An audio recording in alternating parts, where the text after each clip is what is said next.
Sejam bem-vindos para mais uma aula de álgebra linear. Hoje falaremos sobre espaço vetorial. Para começar a falar de espaço vetorial, vamos falar de vetores, que serão os elementos desse espaço vetorial.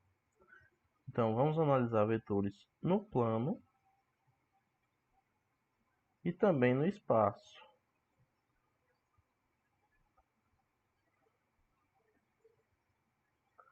Bom, no plano a gente sabe que tem grandezas que representam, fenômenos e elas são representadas por vetores, né? Por exemplo, a força, o trabalho, a velocidade, o deslocamento. E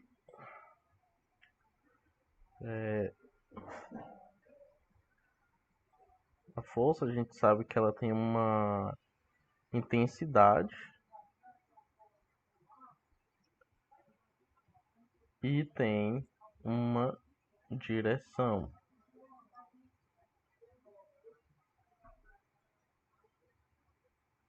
né?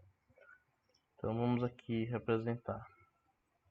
Imaginemos que aqui seria o solo, aqui teríamos um elemento e uma força nesta direção. Bom, os vetores, eles também serão vistos como solução de sistemas lineares, né? Então,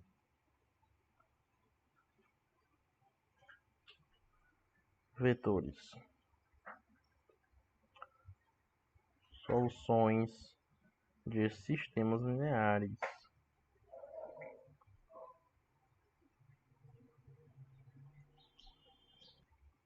Bom, então no plano, um vetor ele vai ter sua extremidade representada por um ponto, por exemplo, o ponto AB, né? Ele seria o ponto final do vetor.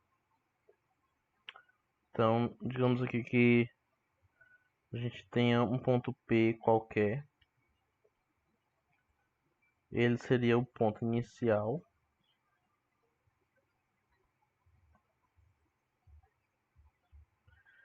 E aqui a gente tem a extremidade, que seria o ponto Q, o ponto final.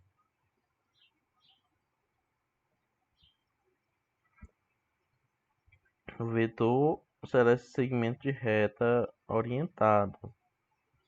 Claro, a gente pode, por exemplo, transladá-lo para a origem, né? A gente pode transladar para a origem,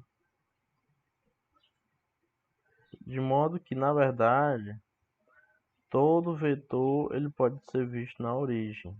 Ele tem uma representação na origem, certo? E aí a gente pode representá-lo também em qualquer local. A gente pode transladá-lo na, na horizontal,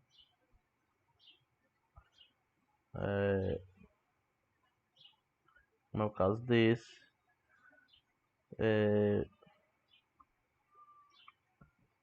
E até mesmo reduzi-lo, né?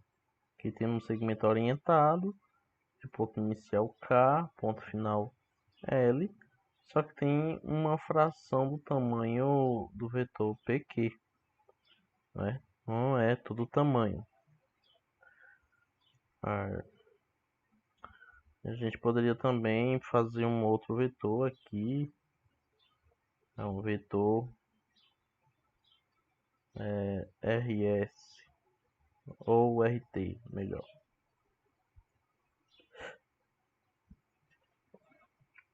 Então o que a gente tem? Aqui podemos chamar de de W o ponto inicial e podemos fazer como ponto final, ou melhor, o Z e ponto inicial, o ponto final, o W, né? O que ele tem em relação ao vetor PQ? Se ele for paralelo, bom, ele vai ter o mesmo tamanho, né, mesmo comprimento, só que vai ter um sentido oposto, né? Também chamado de direção. Teria a mesma direção, mas sentido oposto. O PQ e QP são segmentos opostos. E dois segmentos vão ser equivalentes e possuírem o mesmo comprimento e mesma direção, como é o caso do OS e o PQ, já que uma é translação do outro, né? Não mudamos seu sentido. Então, PQ e OS são equivalentes.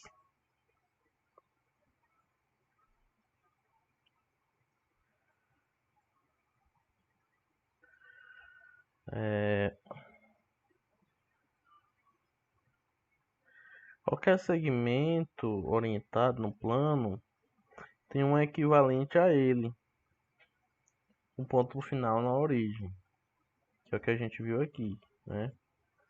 Então, qualquer um, não necessariamente o PQ, né? Sempre você consegue colocar um na origem para representá-lo. Os vetores, eles são representados unicamente pelo seu ponto final. Portanto, já que eles sempre podem ser colocados na origem, né? Sempre tem uma representação na origem. Então, vetores sempre têm uma representação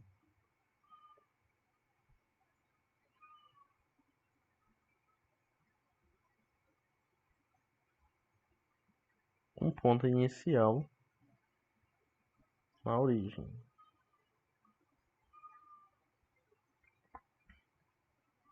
Portanto, se eu sempre consigo colocar o ponto inicial na origem, então a única coisa que vai mudar é o ponto final. É a única coisa que vai distinguir um vetor de outro. Então, distinguindo-se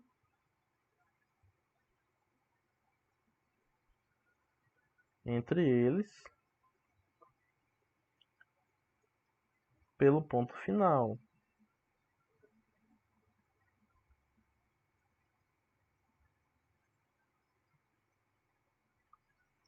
Então, é isso que a gente tem, né? Na verdade, existe uma correspondência biunífica entre o ponto e um vetor, né? Você tem uma bijeção entre um ponto AB e um vetor VOP. A notação que a gente vai utilizar é a de que um vetor seria as coordenadas do ponto final, então V seria AB. Isso também seria uma matriz linha, né? Ou V seria uma matriz coluna, né? O transporte dessa matriz. Então essas são as duas formas de representar um vetor no plano: a matriz linha ou uma matriz coluna. E o que vai ser o oposto, né? O que vai ser um vetor oposto? Vai ser aquele que vai ter sentido contrário. Então, imagina que a gente tenha um vetor V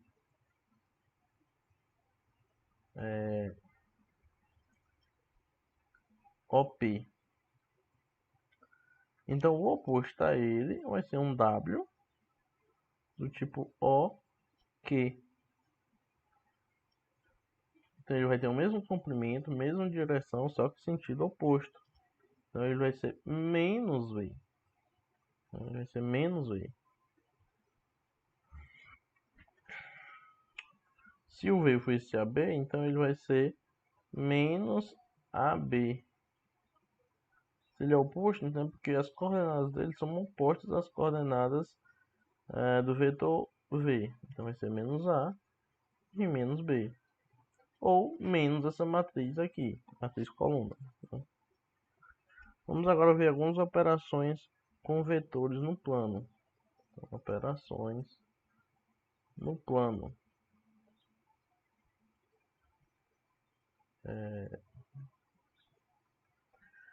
Então, a primeira delas, se você tem uma constante K em um vetor V, K vezes V ainda é um vetor, né? E como é que a gente multiplica? Multiplicando as entradas. Então, se V é um AB, W vai ser K vezes AB, que é igual a K vezes A e K vezes B.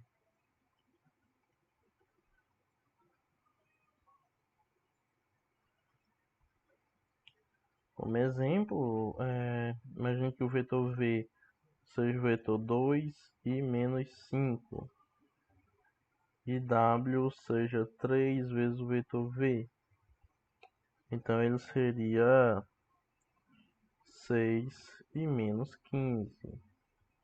Se o fosse o vetor menos meio de V, então ele vai ser menos 1 e 5 sobre 2. É um vetor que tem sentido oposto, comprimento diferente,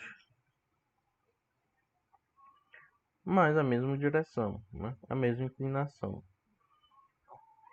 Todos têm a mesma inclinação, se eu multiplico por uma constante. Então, quem seria, nesse caso, os vetores? Então, vamos fazer aqui um gráfico. Então, teríamos o seguinte. O vetor V é o 2 e menos 5, né? O vetor V é 2 e menos 5. Então, x1, x2. O y é menos 1. Vamos ter que estender aqui embaixo. Não é mesmo? Então, poderíamos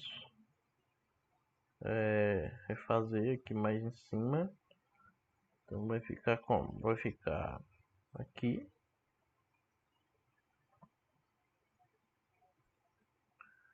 Então, 1, 2, menos 5 é menos 1, menos 2, menos 3, menos 4 e menos 5. Então vamos aqui procurar o ponto, achamos a posição do ponto final. Então esse será o vetor V2 e menos 5.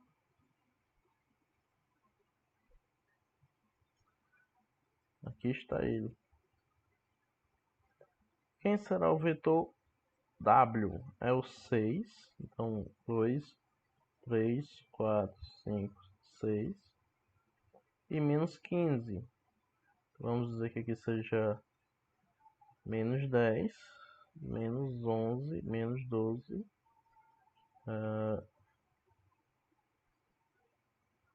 menos 13, menos 14, menos 15.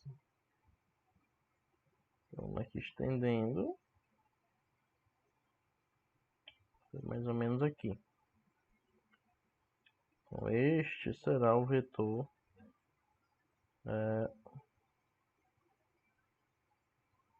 W, né? O vetor W. O vetor U como ele vai ser? O vetor ele vai ser menos 1 na primeira variável, então vai ser aqui. E o y vai ser 5 meios, então 1, 2 e meio. 5 meios.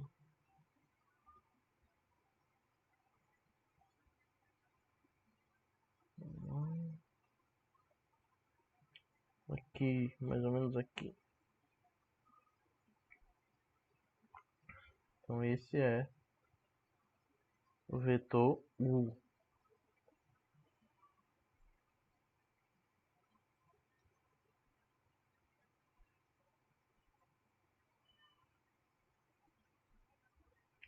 Veja, ele tem a mesma inclinação, mas tem sentido oposto aos demais e comprimento diferente do vetor V e do vetor W, né? Caso tem metade do vetor W, seria módulo de menos 1 sobre 2, e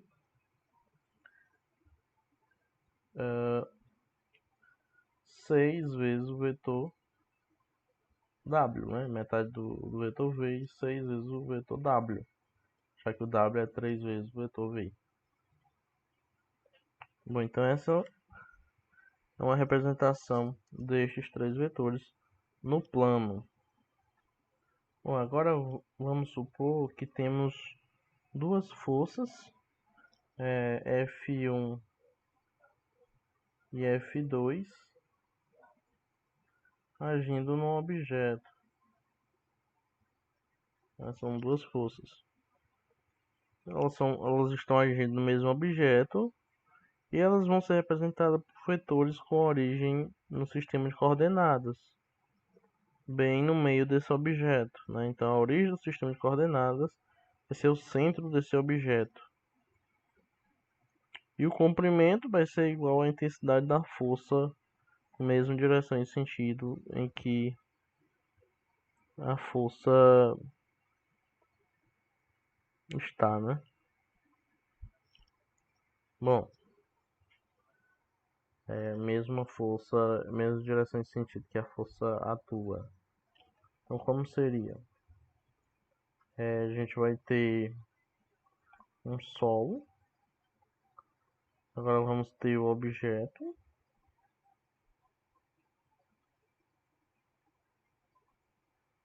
Seria mais ou menos assim.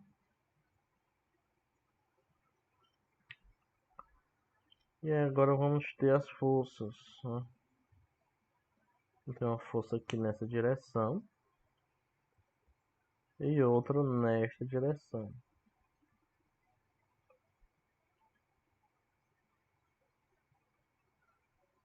Vamos chamar esta de maior comprimento de F1 e a outra de F2. Bom, se a gente consegue determinar F1 e F2, quem seria a força resultante, já que as duas estão agindo neste objeto? Bom, a força resultante vai ser a soma das duas forças. Ela vai estar mais ou menos por aqui, né? Mas claro, a força resultante, ela vai ser, como ela vai ser a soma dessas duas forças, né? O que a gente pode fazer? Transladar essa força F2 para cá. E aqui a gente teria a força R como sendo a soma das forças, né?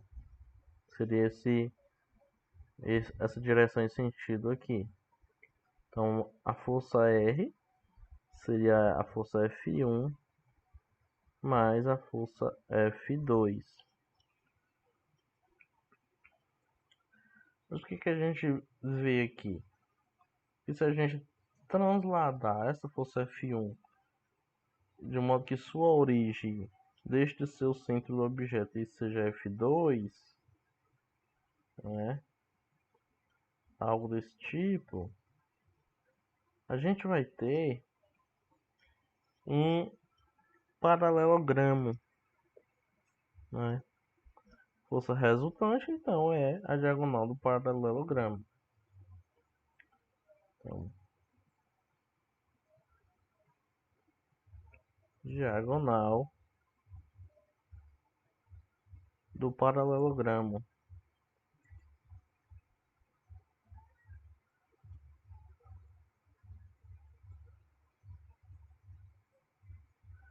Que aí a gente sabe que esses dois triângulos,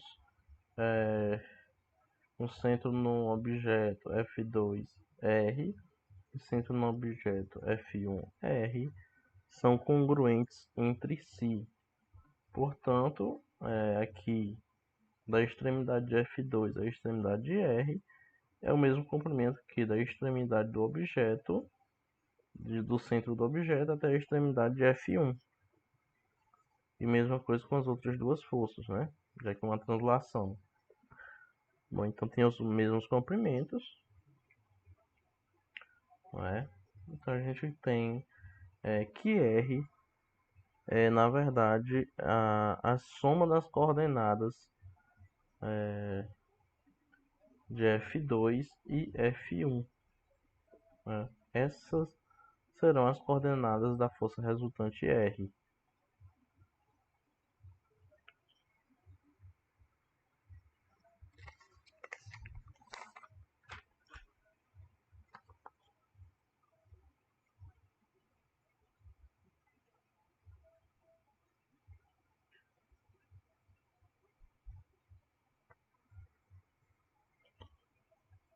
Portanto,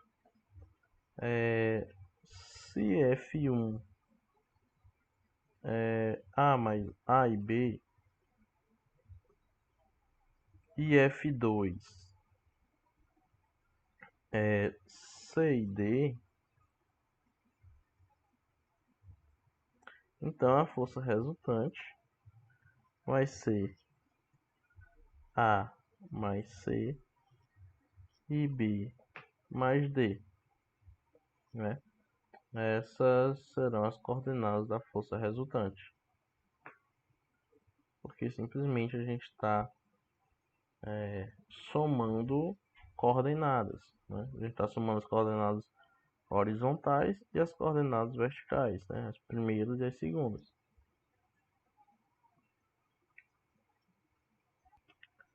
Bom, são esses conceitos e procedimentos que nos motivam a definir a soma de dois vetores no plano, né? Então, a soma de dois vetores, se você tem um vetor V, AB, e um vetor W, CD, a soma vai ser V mais W e vai ser a soma dos elementos, como se fosse a soma de duas matrizes, ou seja, dos elementos de posições correspondentes. Portanto, a gente tem de forma análoga a diferença, que é a soma de um com o oposto do outro. Então, menos V seria menos A e menos B. E aí a gente tem que V mais W seria V mais menos V, que seria o vetor A menos A e B menos B. Daria o vetor de entradas nulas, né? Vetor nulo, que a gente chama. De maneira geral, se W for outra coisa, ou se a gente tivesse, por exemplo, um vetor T, V mais um vetor T seria V, ou melhor, menos, seria V mais o oposto do vetor t, ou seja, mais menos t, seja ele qual vetor for. Então, digamos que a gente tenha o seguinte, essa ideia, na verdade, ela pode ser estendida para o espaço, né? Vetores no espaço, inclusive, vetores no espaço. E que, claro, por ser vetores no espaço, a gente vai precisar de 3 dimensões, né? Não somente uma dimensão. A gente vai precisar de 3 eixos, né? Eixo X, Y e Z, por exemplo. Que seria um, seria o outro. E eles são 2 a 2 perpendiculares entre si, no sentido que eles formam ângulos retos entre si. Então a gente teria aqui um vetor W,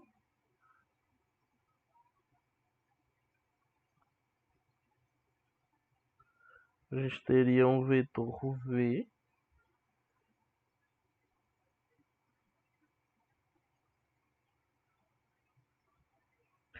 e a gente teria também um vetor V menos W. Como a gente conseguiria esse vetor V menos W?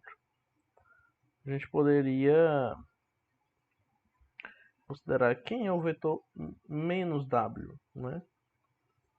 Veja, se esse é o vetor W e esse é o vetor V, o vetor menos W vai ser aquele paralelo ao vetor W com sentido oposto.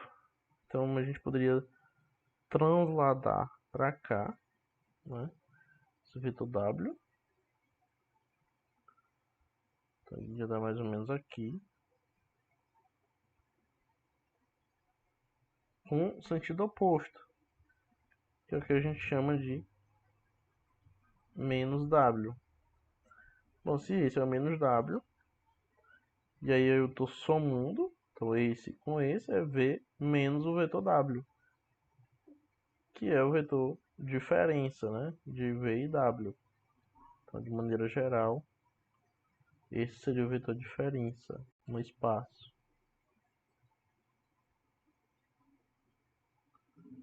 Vetor V menos W.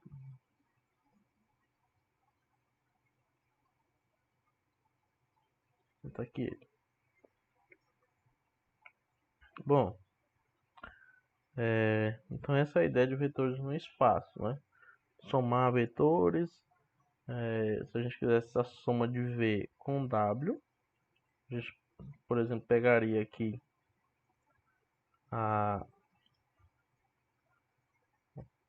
translação desse vetor V com ponto de origem na extremidade do vetor W. Então aqui a gente teria o vetor soma de V e W, que seria esse daqui começa na origem e com extremidade bem aqui, né? Aí seria o vetor V mais W.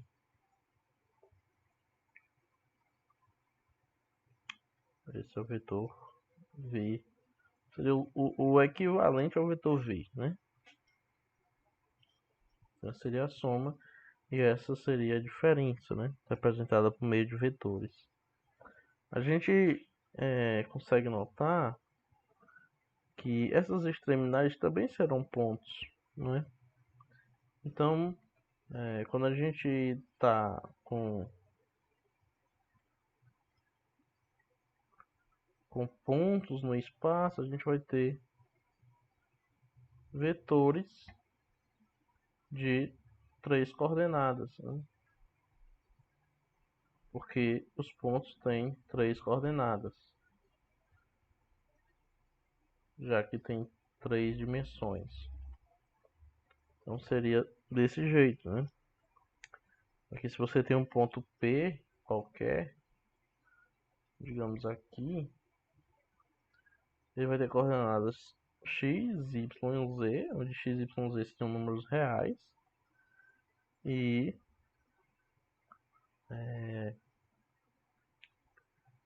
seria algo desse tipo, né?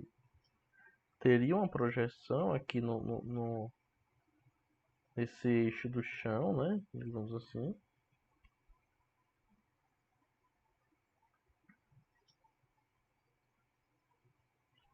E aqui a gente poderia projetar nesses eixos embaixo.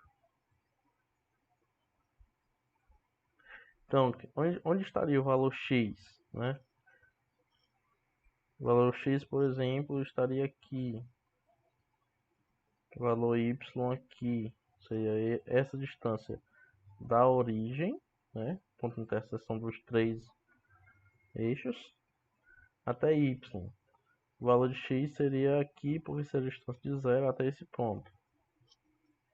Então, formaria um valor aqui, que é como se fosse a sombra desse ponto P, né? Onde aqui teríamos Z, que seria a espécie de altura desse ponto. Então, o que vem a ser o vetor nesse caso? O vetor novamente vai ser esse segmento saindo da origem até o ponto P. Ele pode ser representado desta forma. Então, qualquer vetor, vamos dizer aqui, chamar ele de vetor V. Um vetor V, ele vai ser um segmento com início na origem, extremidade no ponto P qualquer. Ele vai ser um vetor, uma matriz colunas, né, de coordenadas A, B e C, ou uma matriz linha, né, de coordenadas A, B e C. Isso seria um vetor V, né, no espaço. Seria um vetor com essas características. E, bom, além disso, o que que a gente tem? A gente pode representar vetores no R3, né? Ou seja, em 3 dimensões, e também fazer operações, né? Imagina que a gente tenha dois vetores,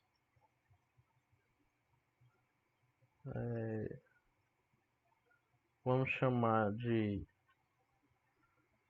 1. Se ele está no espaço, ele é x1, x2 e x3. E um vetor v, que é y1, y2 e y3. Então a gente pode, por exemplo, fazer uma combinação linear deles. Digamos que a gente tem uma constante k, um número k real. E aí o que vai ser k vezes u mais v? É multiplicar a constante pelo vetor u. Só que multiplicar essa constante pelo vetor u é multiplicar cada coordenada por esta constante. Então vai ser k vezes x1, kx2 e kx3.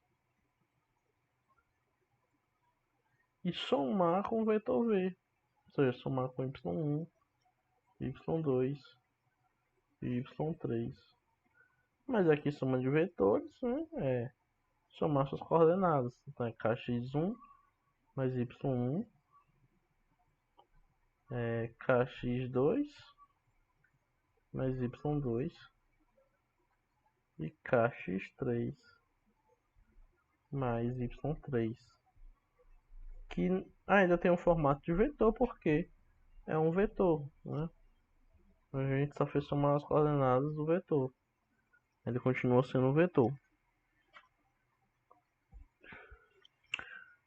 Então, seja lá qualquer valor que fosse de k ou iv.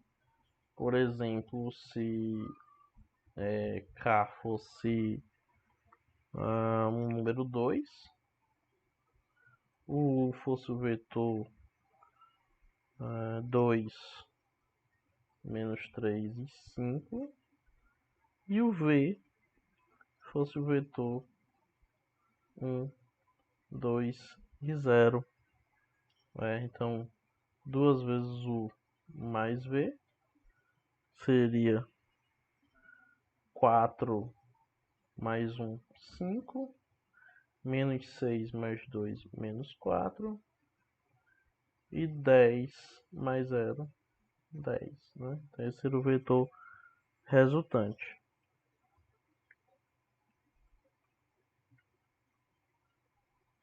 Bom, agora a gente vai falar um pouco sobre as propriedades, que é o que caracteriza um espaço vetorial, propriedades desses vetores.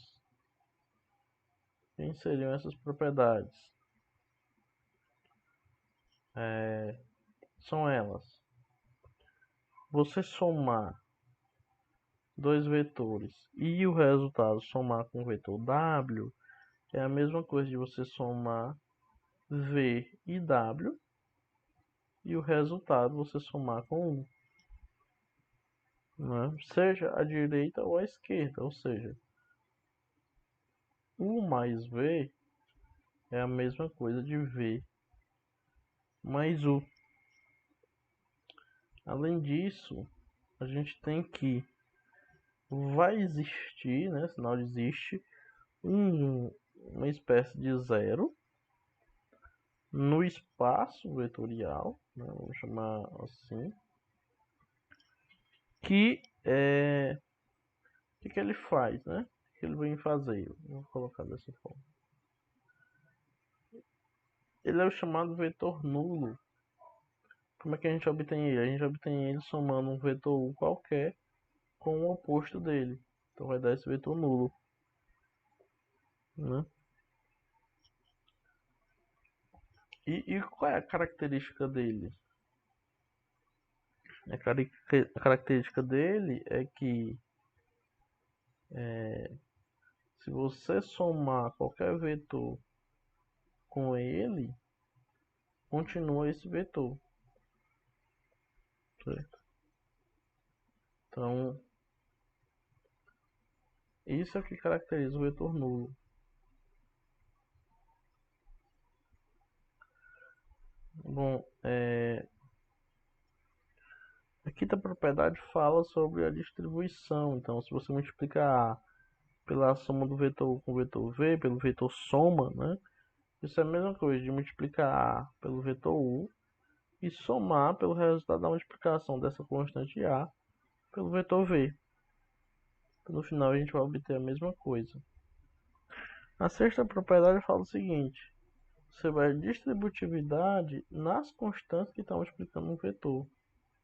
Então, assim, A mais B vezes V é igual a vezes V mais B vezes V. Né? Ou seja, se eu somar esses dois vetores aqui,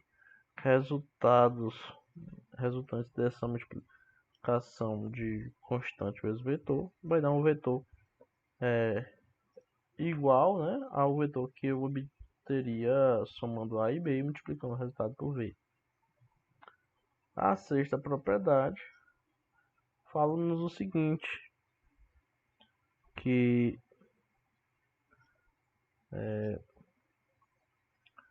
bom,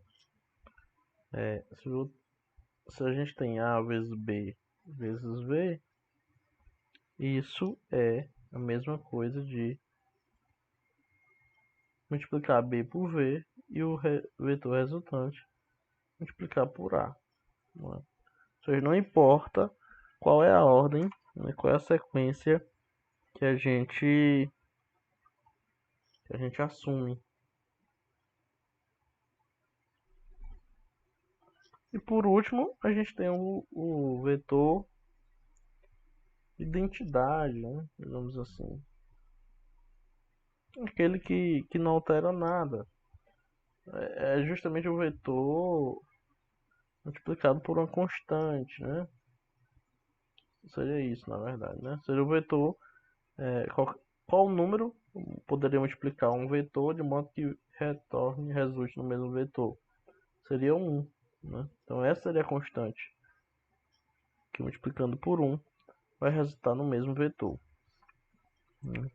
Funcionaria como se fosse a identidade dos números reais, na verdade, ela vai servir como uma espécie de identidade no espaço vetorial, porque esse número vezes um vetor dá o próprio vetor. Veja que a gente não está multiplicando dois vetores, né? Então, multiplicando o número pelo vetor. Multiplicar dois vetores aqui, nesse caso, não faria sentido, né?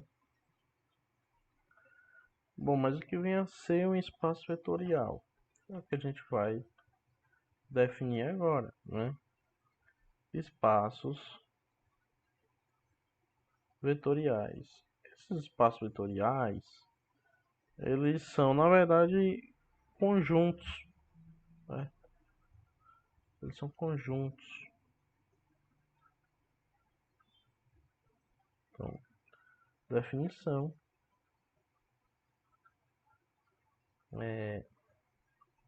Vamos abreviar por EV. Então, um EV real, certo? Porque aqui a gente está trabalhando com números reais, já que os A's e B's anteriormente eram números reais, né? Se fosse complexo, seria um espaço vetorial complexo, né? Então, é um espaço vetorial real, que é um conjunto. Claro, esse conjunto tem que ter elementos dentro dele. Então, vamos denotar por V maiúsculo, e é diferente do conjunto vazio. Com o seguinte, se você pegar dois vetores, fizer o produto cartesiano, dois elementos dentro desse espaço vetorial, e realizar a operação soma, isso ainda vai estar dentro do espaço vetorial. Se você pegar um elemento nos números reais e um vetor do espaço vetorial e multiplicar, isso ainda vai cair dentro deste espaço vetorial, né? Essas são as duas propriedades, as duas operações possíveis. Então, para qualquer vetor do tipo U, V no espaço vetorial e A e B número real, a gente tem satisfeito aquelas condições anteriores, né? Todas as 8 condições, né? Todas as propriedades da primeira até a última. Então isso é um espaço vetorial. Ele tem que atender às 8 propriedades para ser chamado de espaço vetorial. Qual seria a nomenclatura para os elementos? Bom, a gente vai chamar de vetor, né? Se um V minúsculo pertence a esse V maiúsculo, que é um espaço vetorial, então a gente chama de vetor.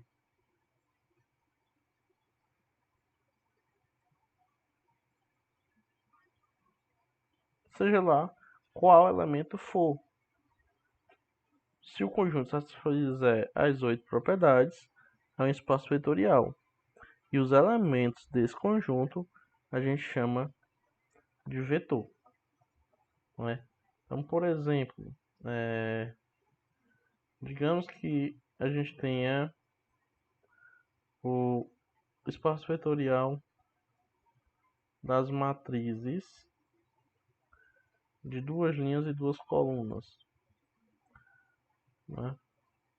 Por que que isso é um espaço vetorial? Porque a soma dos elementos desse espaço vetorial é a mesma coisa de somar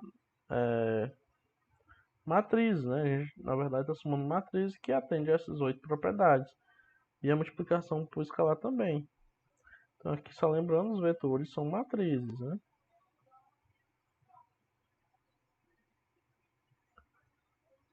Então, não é difícil a gente verificar que satisfaz as 8 propriedades.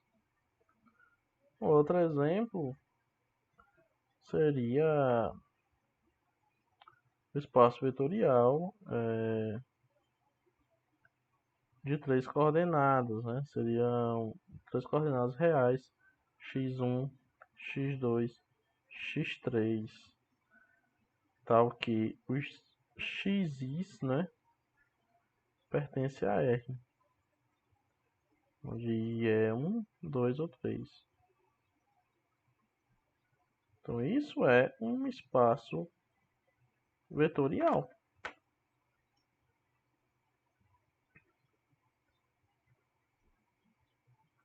Porque as somas e as multiplicações se dão coordenada a coordenada, né? Essa ideia a gente pode generalizar para uma dimensão qualquer, não só no espaço, que é o caso das n-uplas de números reais, né?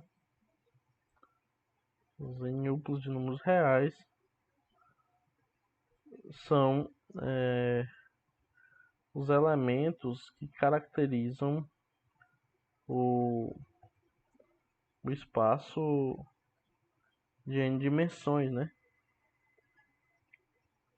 O espaço é n-dimensional, que é quem a gente chama de Rn maiúsculo. Aqui seria esse n maiúsculo também, que é formado por x1, x2, x3 até o x enésimo elemento, com esses x's em números reais, né? Só espaço euclidiano de n dimensões. Então os elementos aqui dentro deles seriam de n coordenadas.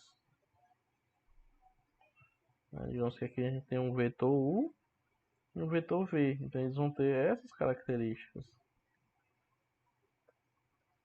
Aqui n maiúsculo para combinar com a n-upla, né?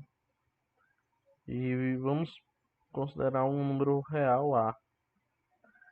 Então, o que vai ser u mais av? Isso vai ser um vetor. Isso vai ser um vetor com a primeira coordenada do tipo x1 mais ay1, a segunda x2 mais ay2, e assim por diante até a última, que é xn mais ayn. Então, esses são os vetores de combinações lineares. Um terceiro exemplo seria das matrizes de m linhas e n colunas. Isso também é um espaço vetorial, assim como no caso de duas linhas e duas colunas, né? Então, como é que são os vetores aqui, né? São os vetores da forma de matriz mesmo, né? Se fosse de 2 por 2, seria A, B, C e D. Uma matriz de duas linhas e duas colunas, né? Com A, B, C e D números reais.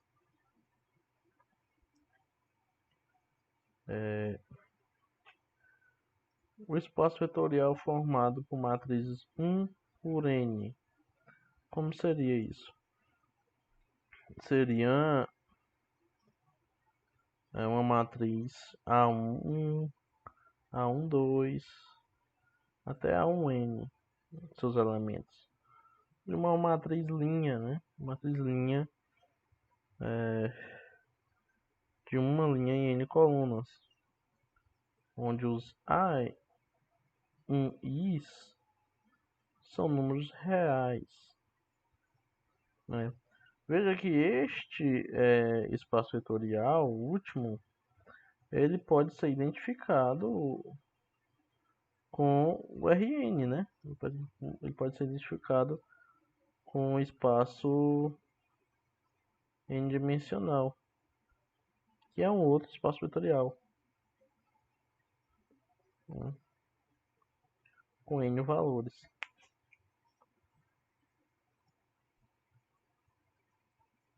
Então isso é também um espaço vetorial. E vamos denotar por n minúsculo, já que a gente estava denotando nas colunas, a quantidade de colunas por n minúsculo, né? Um outro tipo de espaço vetorial seria o formado pelos polinômios, né? Vamos denotar por Pn, que é o conjunto dos polinômios com coeficiente real. Conjunto dos polinômios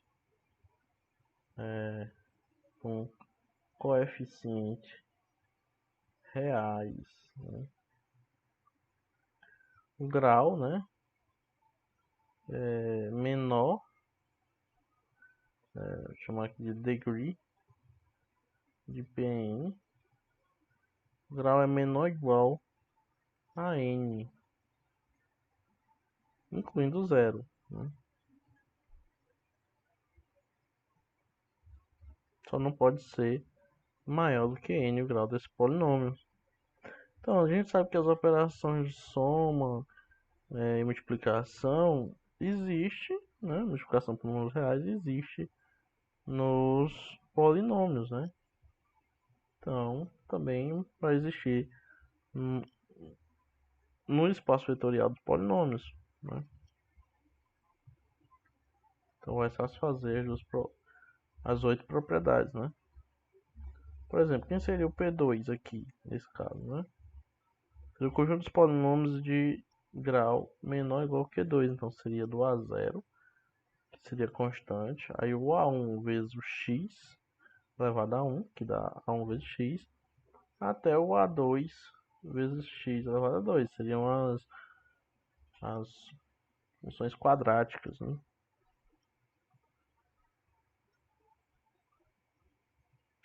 Pode ser aparecer um x3? Não, que é de grau menor ou igual do que n é 2, então no máximo 2. Então, todos esses são espaços vetoriais reais, certo? Então, para cá foram espaços vetoriais reais. Agora a gente vai ver um exemplo de um espaço vetorial complexo, certo? Então, complexo.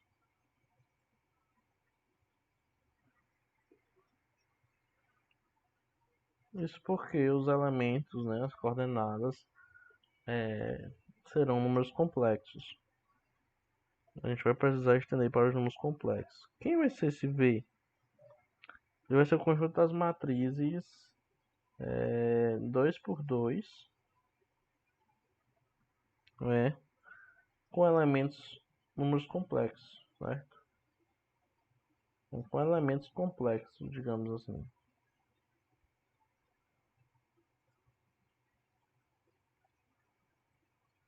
Complexos. Então, claro, né? A gente está operacionalizando números complexos, o resultado vai cair dentro dos números complexos. E, claro, a gente sabe que as operações de adição de matriz e multiplicação também existem no caso dos números complexos, né? Então, vamos lá. Imagine que a gente tem a matriz que ela é, digamos, 7 mais i, 0, 2 e menos i. E aí a gente quer somar com a matriz 2 por 2, 2, 0, 2 mais i e i, né? Então isso aqui, como é a soma de matrizes, sendo complexo ou números reais, é do mesmo jeito. A gente vai somar 7 mais i com 2, que será seu correspondente. Só que aí a gente soma número real com número real, então 7 com 2, 9. Como não aparece parte complexa, então é 0. Então 1 mais 0, 1. Então fica 1 vezes i, que é o próprio i. 0 mais 0 é 0. 2 mais i é 4 mais i. E menos i com seu oposto dá 0, né? Essa é a matriz soma. Também a gente pode multiplicar números complexos, né? Multiplicar números complexos, não mais multiplicar somente números reais. A gente pode estender para os números complexos. Então, se eu tenho 1 mais i, que é um número complexo, parte real 1 e parte imaginária também 1, multiplicando a matriz i2, 1 menos i e 0, né? Então, isso daqui vai dar o quê?